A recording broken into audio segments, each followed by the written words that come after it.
Jaum Namo Bhagavate Vasudevaya. Então, estudo do livro Sri Bhaktaloka, né? Um livro de Srila Bhaktivinoda Thakur. Né? Então ele faz um estudo para Padeshambrita, né? De Rupa Goswami, onde Rupa Goswami escreve esse famoso verso, né? Uma pessoa tem o seu serviço devocional destruído, né? Ou diminuído quando ele se torna muito envolvido, né?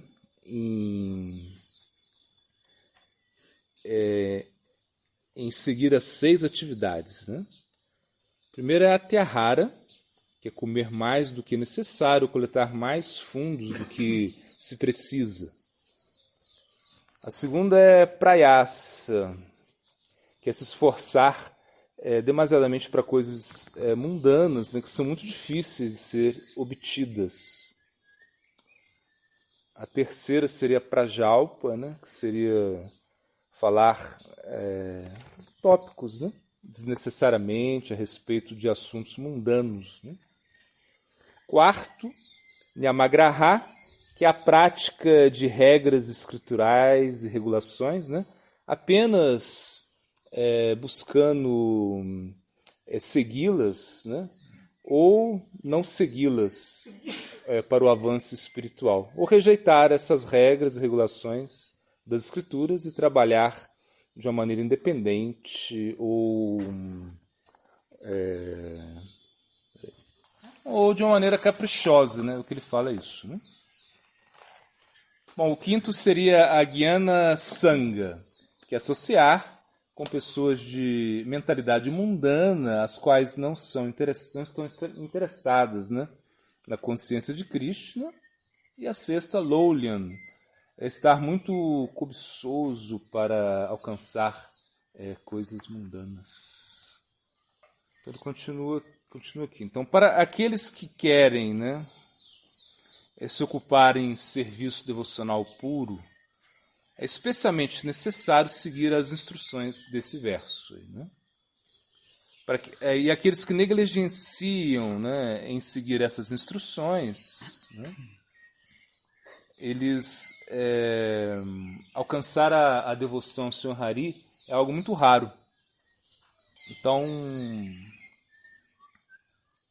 ele está elaborando, né, esse verso para beneficiar aqueles que querem alcançar a devoção pura. Né? Ele vai falar sobre esse verso, né, aí durante o livro. Né?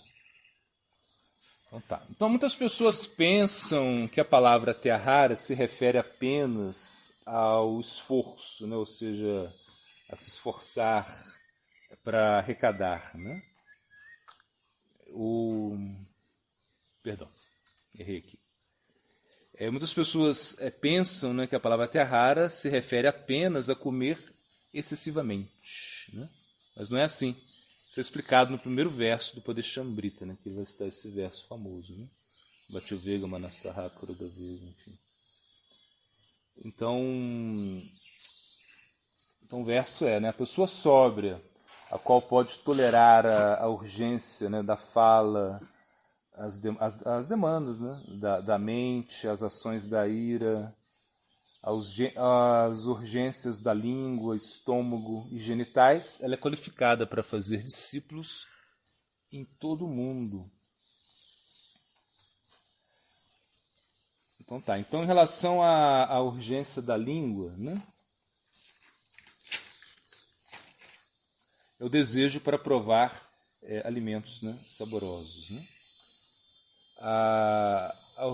As demandas do estômago é o desejo de enchê-lo muito, né? Comer demasiadamente. Bom, se nós entendemos a palavra Tyahara, né, no segundo verso como comer demais, né, existe uma falta aí, né, uma falta de repetição. Né? Então isso por isso é essencial, né, entender que existe outro significado para a palavra. Né? A Tyahara é isso, é você coletar, acumular, assim, coisas desnecessárias, né? Não somente comer, né? Então, se a Atyahara serve para conhecimento, eu acho que pode ser. Eu nunca ouvi falar, mas se você pensa assim, também que a instrução é que você não leia muitos livros, né? Livros assim que são de outras linhas, né? Assim que, por exemplo, livro relacionado à Guiana, né? Aí pode ser que também seja para o conhecimento, acumular conhecimentos necessários, né? Bom, então tá. Então, apesar que bhojana, né, ou comer, seja o princípio, é o significado principal da palavra ahara, né? Ahara. A palavra bhojana também significa desfrutar dos objetos dos 5 sentidos, né?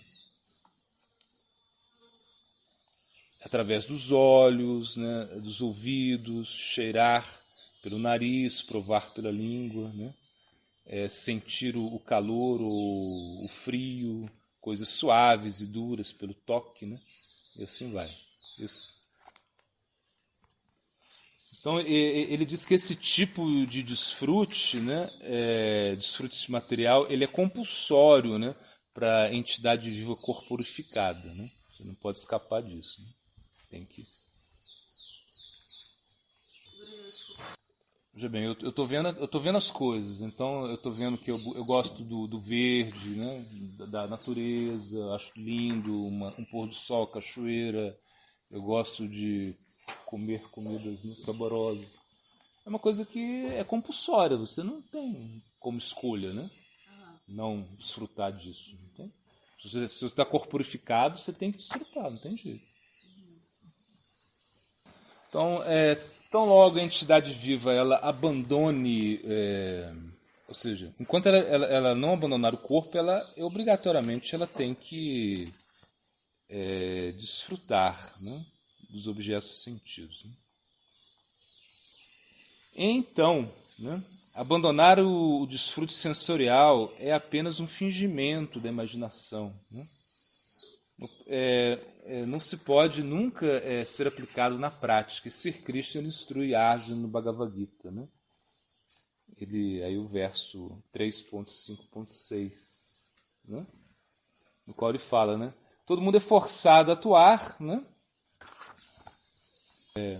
Irremediavelmente de acordo às qualidades que eles adquiriram dos modos da natureza material.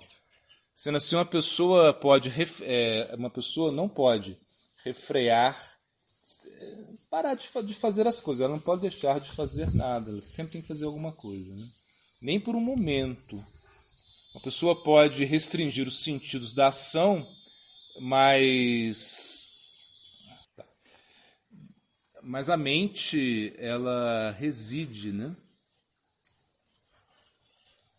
Dos objetos sentidos. Né? Então, certamente, ela ilude a si mesma e ela é chamada um farsante. Um farsante.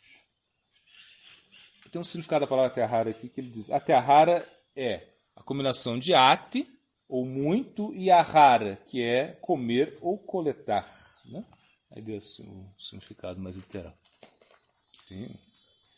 Atyahara, né, que ele é o significado que ele dá aqui, é uma combinação de ati, ou significa, né, muito, e ahara, comer ou coletar, né, o significado. Bom, uma vez que a vida não é possível manter a vida, né, sem ação, a pessoa deve trabalhar para manter a sua vida. Né? Se tais atividades são feitas no humor de desfrute, então a qualificação da pessoa como ser humano, né, ela é perdida, ela se torna como um animal. Sendo assim, se uma pessoa pode transformar todas as suas atividades corporais em atividades favoráveis ao serviço devocional ao Senhor, então isso é Bhakti Yoga. Então, novamente, o Senhor ele vai dizer no Gita 6.16, 17 e no 5.8.9. Né? Bom, não existe possibilidade de uma pessoa se tornar yogi, ó Arjuna, se ela come muito ou se ela come pouco, se ela dorme muito ou se ela não dorme o suficiente. Aquele que é equilibrado nesses hábitos de comer, dormir, trabalhar e recrear, pode mitigar todos os sofrimentos materiais pela prática do sistema de yoga. A pessoa na consciência divina, apesar de estar ocupada em ver, escutar, tocar, cheirar, comer, mover-se, né? Dormir e respirar, ela sempre sabe dentro de si mesmo que ele, na realidade, não está fazendo nada disso, né? Porque enquanto ele fala, ele evacua, ele recebe, né? Ou abre os seus olhos, ele sempre conhece, ele sabe, né? Que apenas os sentidos materiais estão ocupados com os seus objetos e que ele está separado deles. Bom, apesar que essas instruções elas são efetivas para Gyanis, ainda assim, elas podem ser favoráveis ao serviço devocional, né?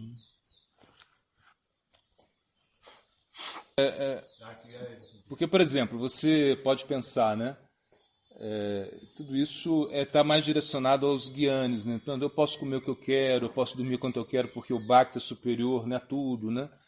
Porque o Bhakti é realmente superior a tudo. Você pode praticar Bhakti de qualquer maneira, né? Mas entendendo que essas instruções que ele deu, que são mais direcionadas aos Gyanis, ainda assim, elas podem ser favoráveis ao Bhakti, né? Onde você controla a alimentação, você controla o sono, entende? Ele está explicando. Apesar que a ênfase... Porque Krishna no Bhagavad Gita ele explica isso mais para os Gyanis, né? Essa ideia que ele está falando. Mas você pode usar isso para o serviço devocional também, né? No verso final do Bhagavad Gita, ele explica a respeito de Sharanagati, né? A rendição completa, né? Então, mantendo a mente, né? Ou seja, controlando a mente, uma pessoa deveria renunciar às atividades fruitivas e especulação filosófica e aceitar os objetos sentidos como a misericórdia do Senhor, né? Isso ele explica justamente porque para não ter essa renúncia seca, né? Abandonar as coisas sem utilizar para Cristo. Bom, isso é conhecido como serviço devocional puro. Sendo assim, Silarupa Goswami ele diz no Bhakti-rasamrita Sindhu 2.225 e fim 256. O verso quando a pessoa não está apegada a qualquer coisa, né? A nada, né? Mas, ao mesmo tempo, ele aceita todas as coisas em relação a Krishna, ou relacionadas a Krishna, ele está realmente situado de uma maneira correta, né? Em relação às suas posses. De outra forma, aquele que rejeita, de outra maneira, né? Que rejeita todas as outras coisas sem conhecimento da sua relação com Krishna, ele não é completo em sua renúncia, né? Esse é o verso do Bhakti-rasamrita Sindhu 2.255 e fim 256, no qual explica Yukta Vairagya, né? E Falgu Vairagya, né? A renúncia verdadeira e a renúncia falsa. Não, em relação ao filho, você trabalha de uma maneira mais desapegada. Você cuida do seu filho na esperança que ele seja um devoto, se você é um devoto, né? Se você é um devoto, se a Mataji se torna uma devota, enfim, aí vocês vão ter esperança que ele também seja devoto, né? Porque esperar que o filho seja devoto, se você mesmo não é devoto, aí não tem como. Agora você querer esperar que o seu filho, sei lá, né? Seja um super-homem se você é um fracassado, né? É uma coisa assim, o filho ele tem que ter a sua imagem, a imagem do pai. Ele olha o pai é devoto, então eu vou ser devoto. Mas você oferece o filho assim, nesse sentido, né? Do serviço devocional. É Cristo no centro e você pratica toda a atividade para satisfazer Cristo, né? Aí sim. Todas as atividades podem ser oferecidas a Cristo, né? Esse verso que ele fala, Yata Karosu, Yata Shani. Tudo que você faz, tudo que você come, qualquer coisa que você oferece, se você fizer, faça como oferenda a mim, Cristo diz, né? Sim, a gente está falando de um devoto, né? Se um devoto ele não vai fazer coisas erradas, né? Assim, a gente espera que ele não vai chegar, vou construir um matador de vaca para Krishna e vou dar o dinheiro para os devotos. Não vai querer, né? Ele não vai querer fazer isso, né? É um sentido comum, né? Bom senso. As atividades que Krishna realmente... Mas você pode fazer tudo, né? Você não precisa... se você é um policial, tipo assim, né? Você é um policial. Pode ser um devoto, entende? Pode seguir seus princípios, né? E na hora que você tem que ser violento, tem que ser violento. Você não vai chegar pro bandido e falar, por favor, Hare Krishna, entra aí, pode assentar aí, senta na viatura que eu vou levar você preso, por favor. Canta uma Mahamantra enquanto isso. Não, você vai ter que bater nele, atirar nele, porque você é um chá, ou seja, não que você é um chá, mas você é um soldado e tem que atuar com violência, né? A polícia é para ser violenta, né? Onde aparece isso? Bom, eu não sei onde aparece nas escrituras, né? Mas Srila Prabhupada, no seu significado, Bhagavad Gita, ele fala isso, né? Agora eu não sei qual a escritura que vai dizer isso, mas a gente entende que Krishna gosta muito dos brahmanas, né? Porque ser um brahmana é o mais elevado para Krishna. E porque as atividades são na bondade, né? Ou seja, são atividades, né, espirituais, ou seja, está tudo relacionado a essa atmosfera, né? Então Krishna vai gostar muito, né? Não é que ele não goste dos chakras, não, Arjuna era um chakra, né? Ou seja, os Pandavas eram chakras, ou seja, mas o Krishna ele tem uma afeição maior para os brahmanas, né? Claro, as gopis não eram brahmanas, assim, a gente analisa isso, né? Mas em termos de comportamento, assim, né? A gente vê que o comportamento bramínico é o que mais agrada a Krishna, inclusive para a nossa atividade espiritual também, né? Quanto mais bramínico você for, vai ser melhor, né? Tipo assim, acordar cedo, fazer austeridade, ler as escrituras, né? Ser compassivo, ser tolerante, isso vai aproximar você mais da devoção, né? Vai te ajudar, né? O Krishna vai gostar muito, né? Então os brahmanas, eles são preferidos por Krishna, né? E o Sr. Maharaj Prabhupada, ele falou que o movimento consciente de Krishna, ele queria que todos fossem brahmanas, né? A escola de brahmanas, ele falava isso, né? Claro que a gente entende que não é assim, mas mesmo, por exemplo, se você é um brahmana, né? Você canta os dikshas, mantras, né? Às vezes você não tenha tanta natureza bramínica, mas não tem problema. Talvez você não seja tão intelectual, não seja tão, né, se esforçado em austeridades e coisas assim, mas você ter oportunidade de cantar os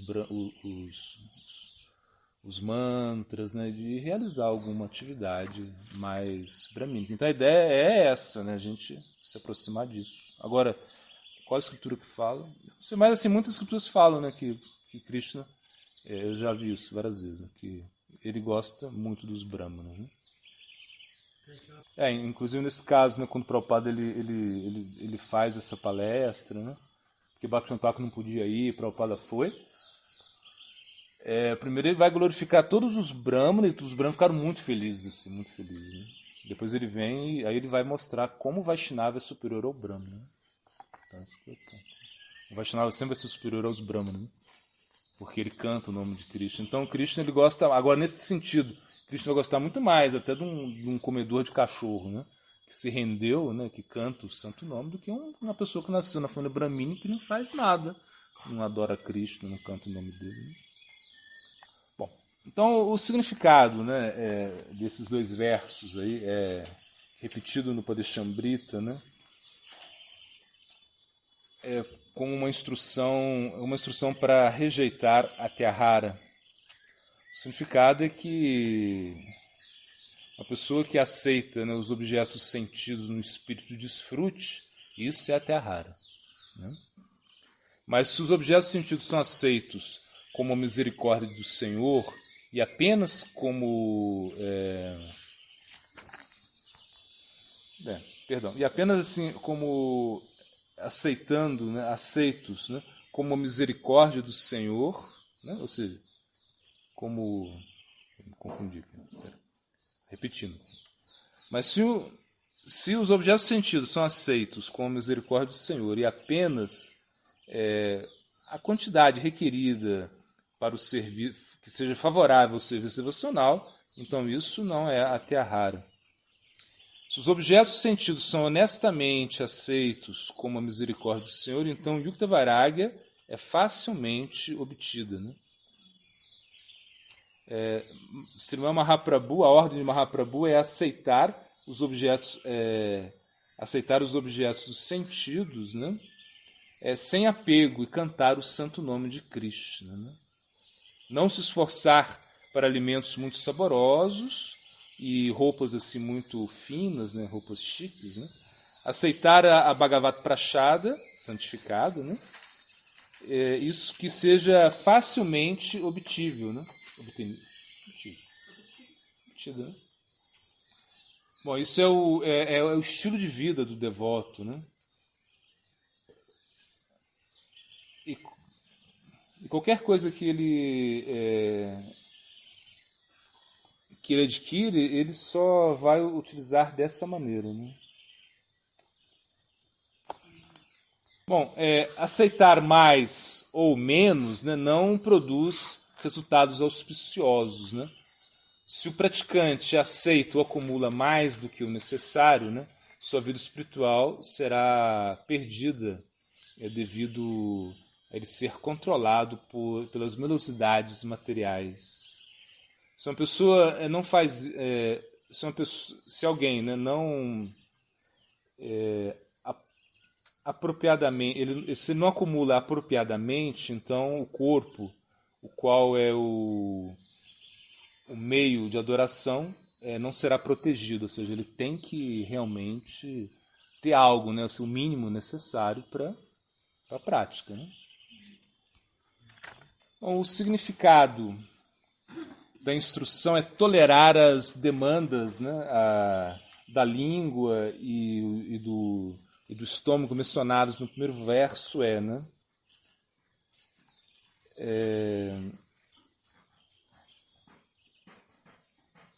Ou seja, que o materialismo que o materialista, né, ele facilmente ele se torna cobiçoso por desfrutar coisas assim muito saborosas, e ele também ele pode ser aflito, né, pela fome, né? Ele se torna extremamente agitado e entusiasmo para encontrar alimentos apetitosos, né? Isso é uma demanda material. Qualquer tipo de demanda que aparece deveria ser controlada pelo cultivo do serviço devocional. A injunção de rejeitar a Tyahara, mencionada no segundo verso, é uma regra constitucional do praticante. Bom, então ele diz que essas instruções são de dois tipos diferentes, a aplicação de dois tipos diferentes, né? Para os chefes de família e para os renunciantes. Chefes de famílias podem coletar para manter os seus membros familiares, né? Eles deveriam ganhar a sua vida, né? E juntar, né? Guardar de acordo aos princípios religiosos. Então, assim, em relação a isso, se você é um chefe de família, você vai guardar o que é necessário para a sua manutenção, para a proteção da família, mas ao mesmo tempo você vai dar caridade aos brahmanas, aos vaishnavas, né? Você vai ajudar os templos, assim, de acordo com o que você vai, né, ganhar, né? Tem até uma instrução que fala, né, que você deveria dar 50%, né? Que eu acho bem difícil. Mas o Prabhupada ele sempre deu muita ênfase a isso. Mas só que, mesmo até nas igrejas, a gente vê 10%, né, o dízimo, né, uma coisa assim que ajudar, né, os templos, ajudar quem está praticando, né, então, se você está ganhando mais, né, porque Brahmachari Sannyasi não coleta para si, né? Já o Grihasta coleta para si, mas ele tem que seguir os princípios assim, religiosos, né, nesse sentido. Então, para o Grihasta manter a família, né, ele tem que também usar o que a gente falou, né, o bom senso, né? Não vai fazer uma atividade que vai acumular muito karma para ele, né, mesmo que ele seja um devoto, né? Não vai, sei lá, ter um bar, né, um devoto ter um bar, ter um açougue, ter um hotel, né, não sei, trabalhar nessas coisas assim que envolvem muita é degradação, isso é ruim para ele, né? Com certeza. Então ele tem que escolher, selecionar, se sacrificar, né? Não tem jeito. Escolher as coisas que são... que eles, geralmente o que você vai trabalhar é com comércio, né? Com comércio, vender algo, né? Produzir algo, enfim. Mas que não seja muito, assim, adármico, entende?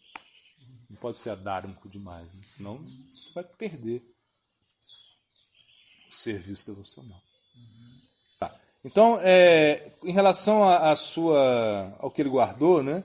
Ele deveria servir ao Senhor, aos devotos, os convidados, os membros familiares e eles mesmos, né? Se um chefe de família coleta mais do que é requerido, então isso é impedimento ao serviço devocional e ele impedimento para ele alcançar a misericórdia do Senhor através do serviço devocional, né? Que ele fala. Então tá, então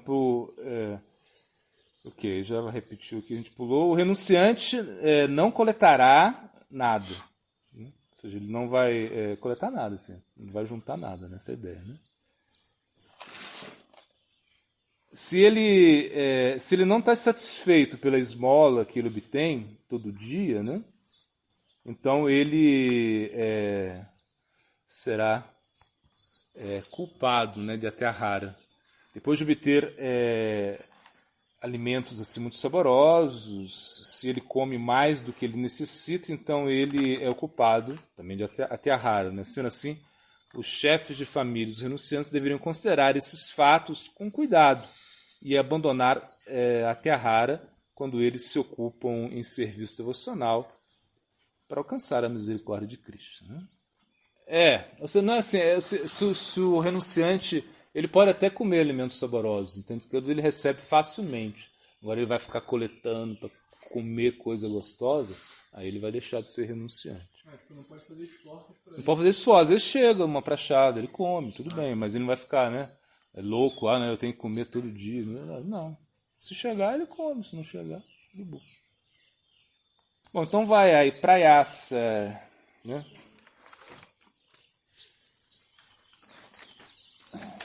Bom, se praiaça não é abandonado, o serviço devocional nunca surgirá. A palavra praiaça significa esforço, trabalho inútil. Vida espiritual não é nada mais do que serviço devocional puro ao Senhor Supremo. Devoção não pode ser definida por nenhum outros sintomas diferente a se render completamente e subordinar aos pés do alto Senhor Supremo. Né? Completa rendição e subordinação são naturais, deveres eternos constitucionais das entidades vivas. Sendo assim, apenas serviço devocional é a propensão natural inerente, né, da alma. Né? Se essa ocupação inerente, ou seja, se é uma ocupação inerente, não existe necessidade de praiaça, né? Ainda assim, né, as entidades vivas condicionadas, nesse estado condicionado, né, eles necessitam de uma pequena quantidade de praiaça para cultivar o serviço devocional. Então, exceto essa pouca praiaça, todos os outros tipos de praiaça são desfavoráveis para o serviço devocional. Então, praiaça é de dois tipos, né? Gyana praiaça, karma praiaça. Em Gyana praiaça, o sentimento de unidade, ou Kevala Dvaita, aparece. Isso é também conhecido como Sayudhya, se imergir, ou Brahma Nirvana, absorção no Supremo. Gyana praiaça é hostil à vida espiritual. E aí Mundaka Upanishad ele diz, né? O Senhor Supremo ele não é obtido por explanações assim, eruditas, por vasta inteligência, ou mesmo por escutar muito. Ele é obtido apenas por aqueles que ele escolhe. Ele escolhe, né? A pessoa pode ser... Se entende, né? Sendo assim, devoção é o único caminho para alcançar os pés de lótus do Senhor. Srimad Bhagavatam também, o Sr. Brahma ele vai dizer, né?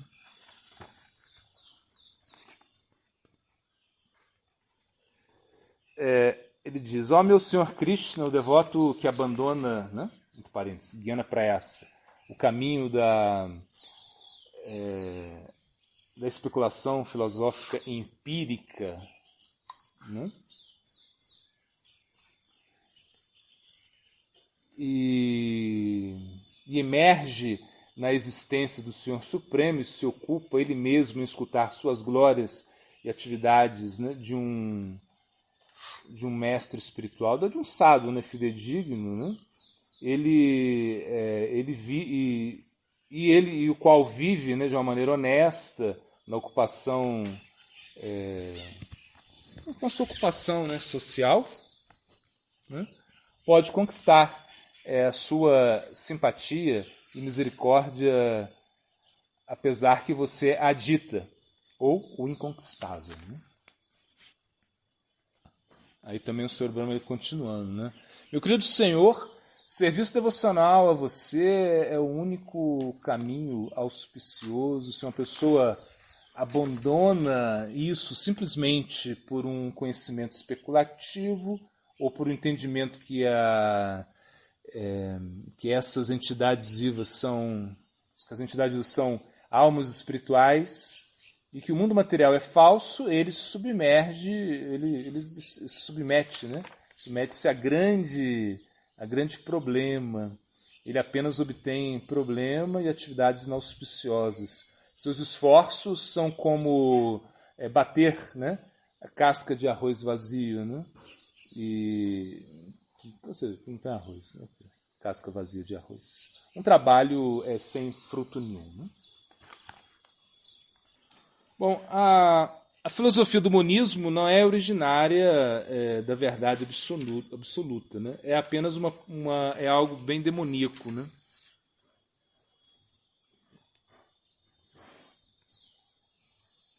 Bom, o conhecimento dado no Chatusloka, né, que é os 4 principais versos do Bhagavad, é Achintya Beda Beda, inconcebível, simultaneamente inconcebível, simultaneamente é igual e diferente, isso é inconcebível, né? Esse conhecimento está naturalmente adormecido no coração das entidades vivas. O Senhor é como o sol espiritual e as entidades vivas são como partículas moleculares desses raios do sol, né? A entidade viva não pode permanecer na sua forma constitucional sem se subordinar ao Senhor. Sendo assim, servir ao Senhor é o seu dever constitucional. Cultivo de dever constitucional é a natureza da entidade viva. Isso é espontâneo, né? Desprovisto de prayasa, né? Dharma, ou dever, para a entidade viva, né? Da entidade viva. Apesar que no estado condicional esse Dharma está quase adormecido, ele é despertado pelo sadhana ou práticas espirituais, né? Mesmo se a prayasa encontrada nas práticas devocionais e não é encontrada, essa prayasa encontrada nas práticas devocionais, ela não é encontrada nos caminhos do karma e jnana. Se uma pessoa toma refúgio no santo nome com algum respeito, então em curto tempo os obstáculos devido à ignorância são removidos e a felicidade constitucional é despertada. Mas se ele abandona, ou seja, se ele dá lugar, né, se ele coloca Gyana Prayasa, então ele vai sofrer muito. Se Gyana Prayasa é renunciado na associação dos devotos, então isso é esforço devocional, né? Ele vai explicar, né? Prayasa no serviço devocional, né? Você ir ao templo, você fazer peregrinação, você cozinhar para a deidade, tudo é prayasa, esforço. Prayasa significa esforço. Então, o esforço que é para você despertar a sua posição constitucional. Isso é uma praiaça, como ele falou aqui, é pequena, assim, é pouca praiaça, mas é necessária. Então, praiaça é esforço, entendeu?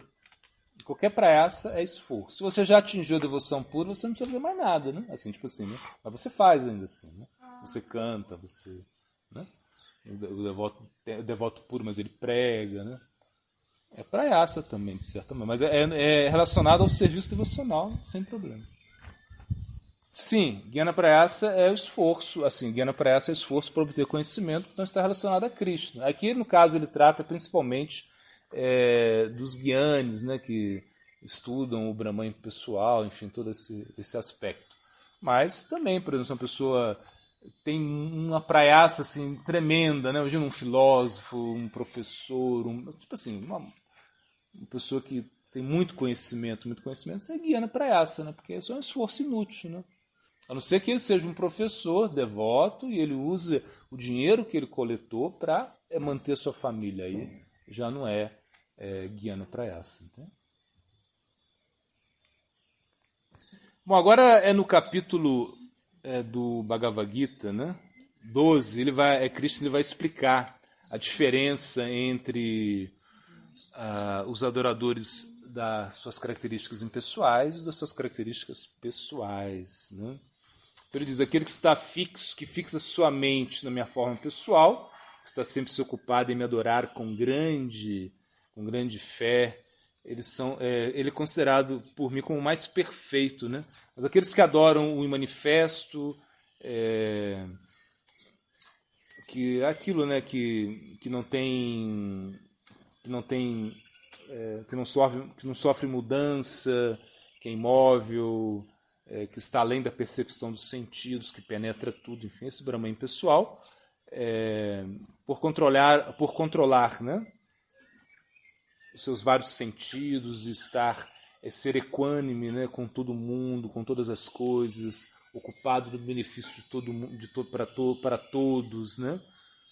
No final ele vai me alcançar, Cristo diz isso, né? Então, para aqueles que as suas mentes são apegadas ao manifesto, né? As características impessoais do Senhor Supremo, o avanço é muito problemático, né? Cristo explica isso, né? Para fazer progresso, né, nessa disciplina é sempre difícil para aqueles que são corporificados. É um verso famoso, essa diferença entre o caminho pessoal e impessoal. É o capítulo 12.2 e 5, né? Do 2 ao 5.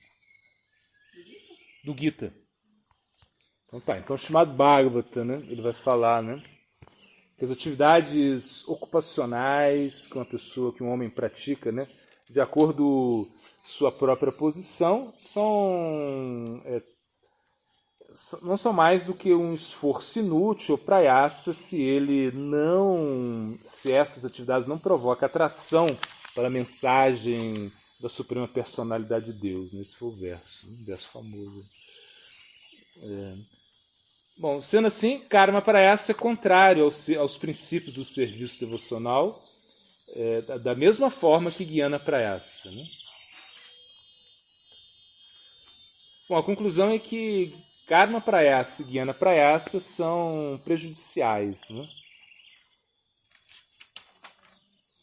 Mas os devotos, os quais desejam apropriadamente, né, levar a sua vida, né, ainda aceitando os seus deveres de acordo com Varnashana, os deveres dos quais são favoráveis ao serviço devocional, e eles estão... Bom, isso é contado como parte do serviço devocional, né? Então todas essas atividades elas não são mais chamadas de karma. Bom, Guiana Prayasa é uma prayasa resultante, uma prayasa que tem como objetivo a liberação e se emergir dentro com o Senhor, né? Então isso é extremamente contrário ao princípio do serviço devocional. Se a Ashtanga Prayasa, que tem como objetivo poderes místicos e liberação, ela também será extremamente contrária aos princípios do serviço devocional.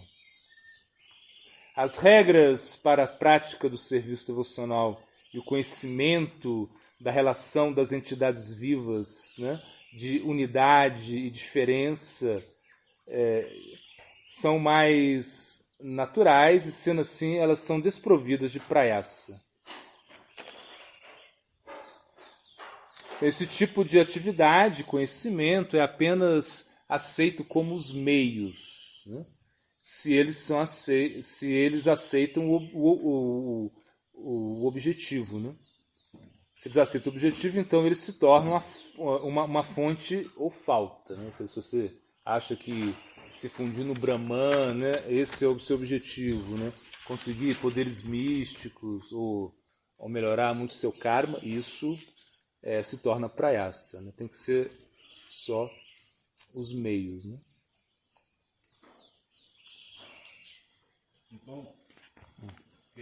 Por exemplo, se você faz atividades, né, e nas quais, aqui no caso ele explicou os deveres do Varnashram, você permanece atuando dentro do Varna, do Ashrama, isso não é prayasa se o objetivo é servir Krishna, né? Entende? Então, mesmo, se você acumula algum dinheiro, você pode usar isso para Krishna. Se você é um devoto, você pode usar, né? E mesmo conhecimento. Você acumula conhecimento e você utiliza o conhecimento para Krishna, isso não é Jnana Prayasa, né? A pessoa pode ter muito conhecimento para Krishna, isso não vai ser Jnana Prayasa. Se a pessoa tem um bom karma, ou gerar um bom karma, não é mais se esse é o objetivo? Não, veja bem, o karma, ele está aí. Então, o karma ele gerou frutos. E você tem um bom karma. Você pode utilizar isso para Krishna, sem problema. Você pode utilizar o dinheiro que você tem, o conhecimento, você pode utilizar tudo que você tem para Krishna. Agora, agora não é você, por exemplo, vou melhorar meu karma para depois, né, servir Krishna. Isso que está errado, né? Entende? Você não precisa disso. Né? Você não precisa melhorar o seu karma para servir Krishna. Você serve Krishna, o seu karma vai ser melhorado automaticamente. Bom, o trabalho assim muito duro para atividades como visitar locais sagrados é prayasa se é desfavorável para o serviço devocional. Entretanto, se uma pessoa vai aos locais dos passatempos de Krishna com o desejo de despertar o seu amor estático por Krishna e se associar com os devotos, isso é certamente serviço devocional, não é uma prayasa inútil, né? Eles são todos aceitos como parte do processo do serviço devocional. Prayasa para servir os Vaishnavas não é prayasa. O desejo de associar com pessoas, né, da mesma mentalidade. Isso. Então destrói as faltas, né, na forma de desejo de se associar. Na forma de desejo de associar com pessoas de mentalidade mundana. Ou seja, se você tem um desejo, né, de associar com pessoas que estão cultivando a consciência de Cristo, então isso vai destruir, né, esse desejo de se associar com pessoas que não estão praticando a consciência de Cristo. É isso que ele quis dizer. Né? Pode falar. Tudo é misericórdia do Guru Parampara, misericórdia de Cristo, né? Você poder praticar, né? Você poder cantar o santo nome, estudar e tentar realmente fazer essa prayasa positiva, né? Eu só estou explicando o que não é prayasa aí no caso, né? Ou seja, que não é prayasa. Senão a pessoa, eu quero, por exemplo, o Chaitanya veio lá de longe, né, não sei, 300, 250 quilômetros para se associar com os devotos. Isso não é esforço inútil, entendeu? Agora, se ele andasse 50 quilômetros lá para se associar com os hippies lá não sei aonde, aí já é prayasa, ou seja, um esforço desnecessário, um esforço que não vai conduzir ao seu avanço espiritual. Então, essa é a ideia. Porque senão a gente poderia pensar que todo esforço é desnecessário, né? Assim, não, tem esforço, vai no templo, você pode fazer muitas coisas. Né? Sim, a mente pode enganar, ela pode falar, não, você precisa disso, você precisa... Por isso ele fala, é o esforço mínimo, né? Esforço, por isso também você precisa da associação, precisa de instruções do guru, Vaishnava, que vão falar para você, não, esse esforço, você não precisa fazer esse esforço. Né? Ele vai selecionar para você, te ajudar. Porque tem... Não, sim, mas assim, mais a nível de karma prayasa, né? E Jnana prayasa é uma coisa assim mais consensual, né? Por exemplo, você pode obter dinheiro, né? Guardar dinheiro, se você é um chefe de família e você vai, né? Dentro dos princípios religiosos, você pode utilizar isso, né? E o conhecimento também que você adquira, né? Que vai ser utilizado, né, para o serviço devocional, é uma coisa assim bem favorável, né? Não vai, né, atrapalhar. Mas, por exemplo... Coisas relativas, né, existem diferenças relativas, né? Eu, assim, se uma pessoa está fazendo faculdade, eu acho legal, faça a faculdade. A sua mais própria tinha uma opinião diferente, aí ele, né, veementemente ele falou que era um matador da alma, assim, mas ainda assim, em alguns casos, ele estimulou muito, né, com seus discípulos, né, que PhD, né, continuasse e debatesse com os cientistas. Então depende de cada um, né? Tipo assim, igual você vem, né, você está fazendo faculdade de geografia, entendeu? Sei lá. E de repente você está meio perdido no mundo, você não sabe, você não está fazendo isso porque você não tem nada para fazer, né? Se você quer abandonar isso e ser um devoto, eu acho que tá bom. Assim, então, cada caso é um caso, né? Então, eu acho que isso é uma coisa assim, muito relativa. Claro que se trata de cada caso particular, mas sim, eu acho que tá bom. Se a pessoa tem essa vontade de fazer faculdade, estudar, trabalhar, tá ótimo, é um bom caminho também. Nesses casos relativos depende da opinião do guru. Sempre vai depender um pouco da opinião do guru, né? Porque de repente o guru vai falar, não. Srila Prabhupada, por exemplo, muitas vezes fala no geral. Assim. No geral ele era contra, né? Porque ele via a faculdade um meio assim, de muito desfrute, um meio onde a pessoa se desvia muito da consciência, né? A vida é tão curta, né? Tipo assim, né? Coisas assim. Agora, também, e também o contexto, né? De repente, uma faculdade onde você já sai da faculdade com um emprego, onde você tem uma segurança que você vai, né? Isso vai ser muito bom para você materialmente, né? Outra coisa também, agora você fala uma faculdade, sei lá, num país onde de repente você não tem muitas, né, garantia de nada, onde você vê que, né, você é advogado, tudo bem, mas, poxa, você é advogado, não quer dizer que você vai ganhar muito dinheiro. Né? Pode ser que você ganhe, se for o seu karma, né? Mas se você é o médico, se você é médico, acho que você vai ganhar. Às vezes não ganha, né? Dinheiro, se não tiver karma. Mas geralmente o médico vai ganhar um bom dinheiro, ou seja, vai valer a pena, né? Agora, depende de cada caso, né? Depende muito. Uma coisa que a pessoa tem que decidir e também entender que o guru, ele dá palpite errado, né? No plano relativo, o guru pode te instruir de maneira equivocada, né? E você não pode reclamar, né?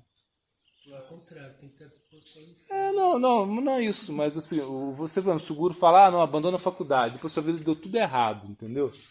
Aí você, poxa, sei lá, você ficou arrependido, por que eu abandonei a faculdade? O Gurudev mandou abandonar a faculdade. Mas não é isso. Na realidade, você entende que é uma instrução equivocada do guru, relativa, né? O guru vai falar, não, investe na bolsa, que você vai, aí você perde tudo, né? Tipo assim, coisa assim. Como, né? O guru fala, não, casa com essa pessoa, vai ser muito bom pra você. Quando vê, porcaria aí. Então é uma coisa relativa. O guru ele não é onisciente, ele não é empreendedor, não é econômico, ele não é psicólogo, ele não é médico, né? Ele não é vidente, né? Sei lá, ele pode falar. Às vezes ele, como uma pessoa, ele pode dar opinião relativa, né? E às vezes pode ser muito ruim para você, né? Mas porque também o guru sendo uma pessoa, sei lá. Claro, isso sim. O guru mais velho viveu mais, né? Ou seja, né? Tem mais manha da vida, né? Tipo assim. Então ele pode falar, realmente isso aí. Mas às vezes a pessoa, mas mesmo assim que ele deu conselho, a pessoa não quer fazer, ou seja, então é uma coisa que nem o guru, nem o discípulo, nem o guru tem que ficar se apegando muito a esses aspectos relativos, eu acho. Então tá, então a praiaça para adoração no templo é uma manifestação espontânea das emoções do coração. Praiaça para atividades como Sankirtan, né, significa abrir, né, tem o único objetivo de abrir o coração para cantar os santos nomes do Senhor. Sendo assim, é extremamente natural. Então não existe necessidade de praiaça para renúncia, né? Por quê? Devoção a Krishna aparece no coração. A entidade viva facilmente se torna desinteressada por todas as coisas que são diferentes de Krishna. Isso é o verso do Bhagavad famoso, 1.2.7, né? Por prestar serviço devocional à Suprema Personalidade de Deus, Sri Krishna, uma pessoa imediatamente adquire conhecimento sem causa, ou conhecimento da sua ser perfeito, né, da sua relação eterna com o Senhor, né, como servidor, e desapego, né, ou desapego livre de praiaça do mundo, né, para o mundo, né. Então, quando a pessoa abandona Gyana, Karma e Vairagya Prayasa e se ocupa em práticas devocionais, então todos os obstáculos de Gyana, Karma, Yoga e Vairagya não podem derrubá-lo, né? Não podem colocá-lo para baixo. Então está estabelecido no Bhagavata, né? Que devoção é uma experiência direta ao Senhor Supremo, né? E desapego às outras coisas. Né? Isso ocorre, né? Ou seja, que devoção é experiência direta do Senhor Supremo, desapego para outras coisas. Né?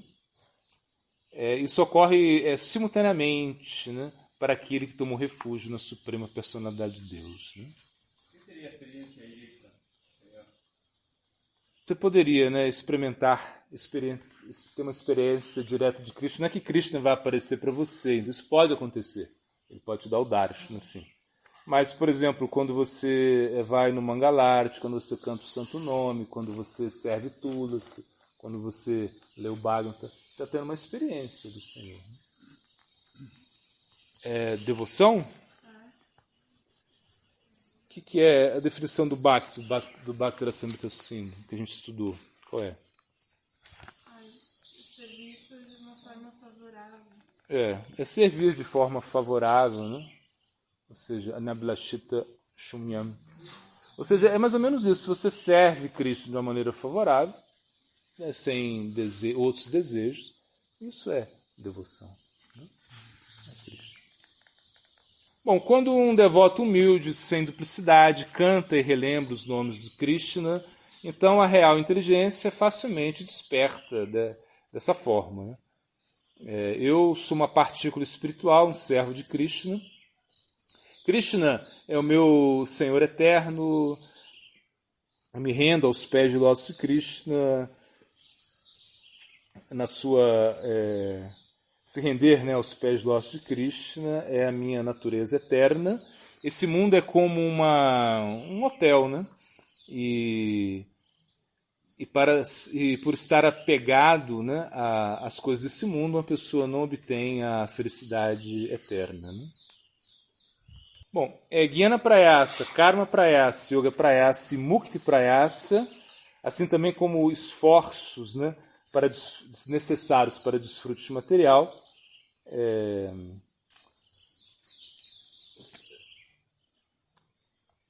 coisas mundanas, né, alcançar coisas mundanas e associação com pessoas materialistas são todas hostis aos princípios para quem quer tomar refúgio ao santo nome do Senhor. Com essas diferentes formas de prayasa, o serviço devocional é arruinado. Bom, a prayasa para alcançar pratishta ou fama, ela é a pior tipo de todas as prayasas, né? Apesar que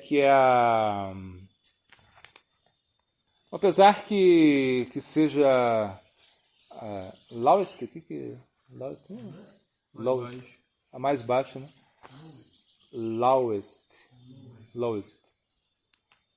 Apesar que a mais baixa é a mais desfavorável, ou seja, apesar que seja a mais baixa, né?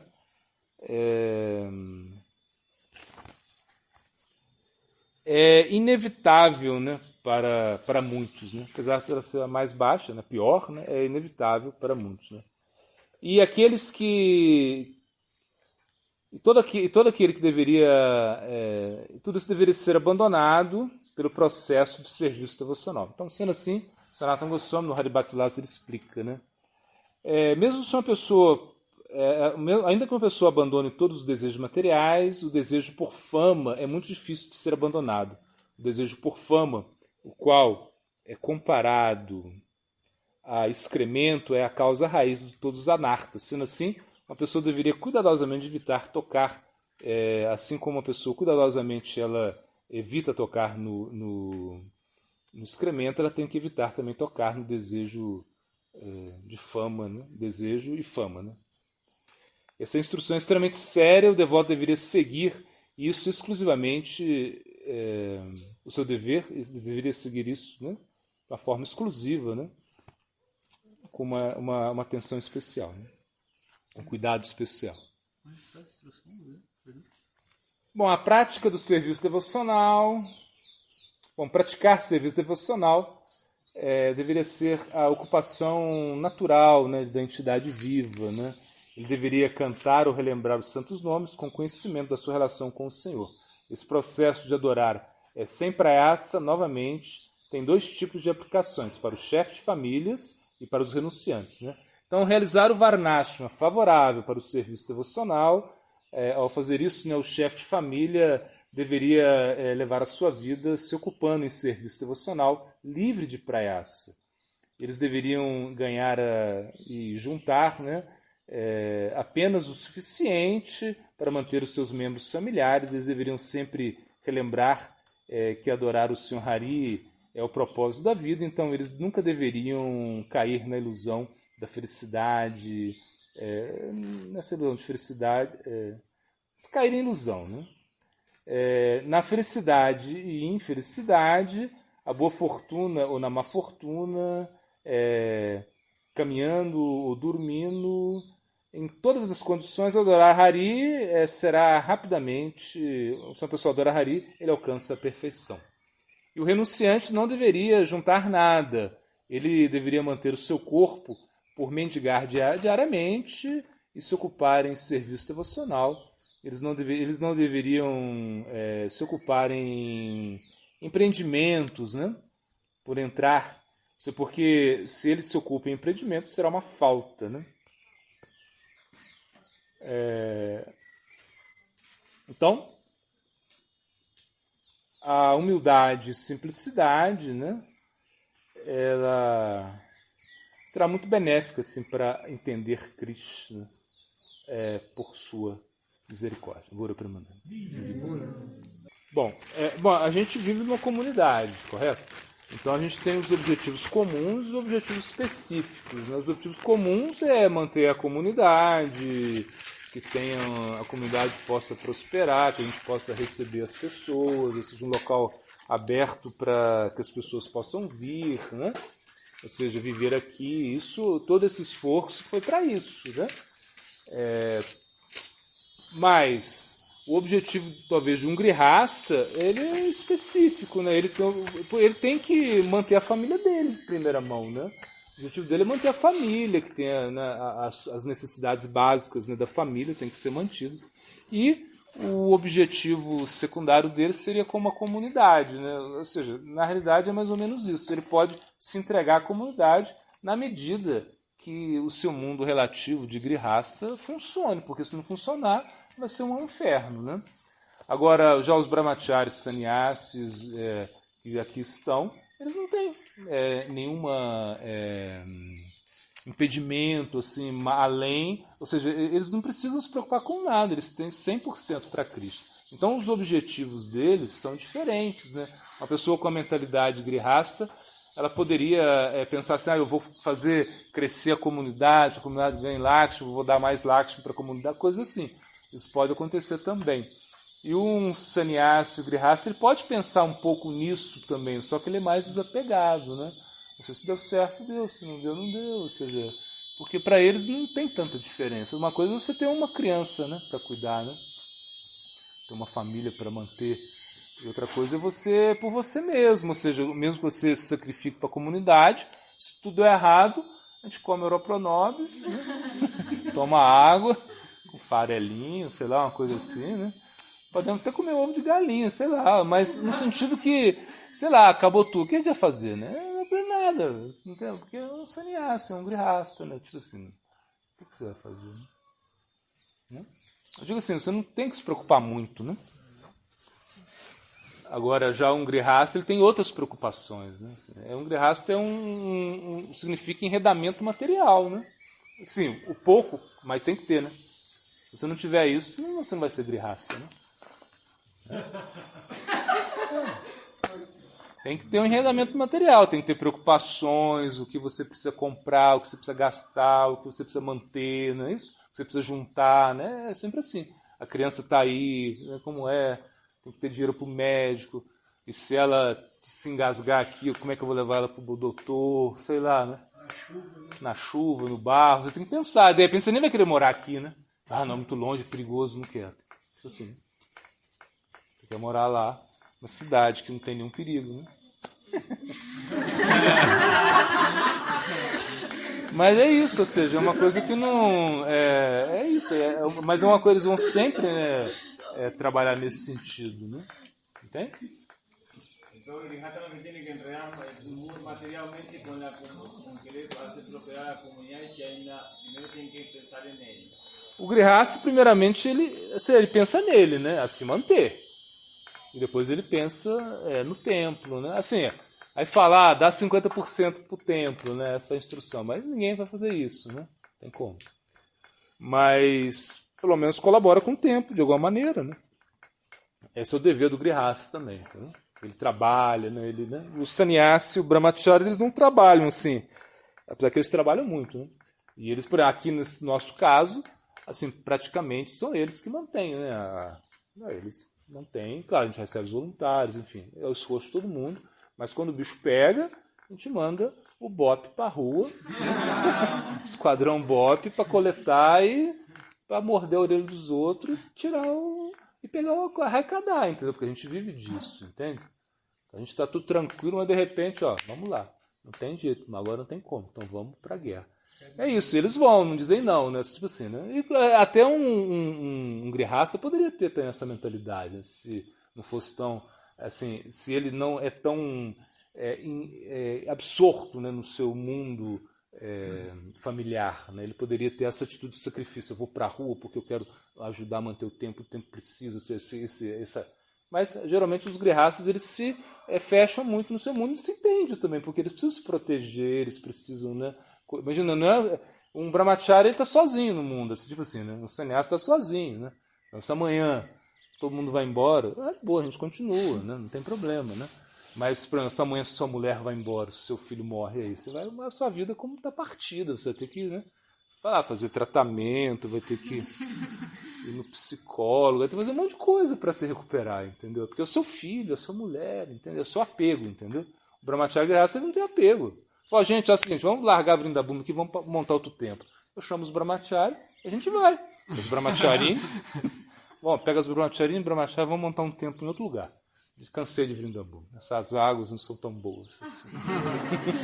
Tipo assim, vão embora, entendeu? E aí a gente come, eles vão, tipo assim, porque essa é o ideal, né? Sabe? Não é uma coisa, né? Que agora já o grihasta é a casa dele, que ele construiu. Tal. Pode construir uma casa em um lugar, não? Então, se eu for brahmachari, ou grihasta. Não, eu digo assim, fosse só um exemplo. Né? Mas, tipo assim, no sentido que o brahmachari e o grihasta, brahmacharin, perdão, sannyasa, eles não têm compromisso, né?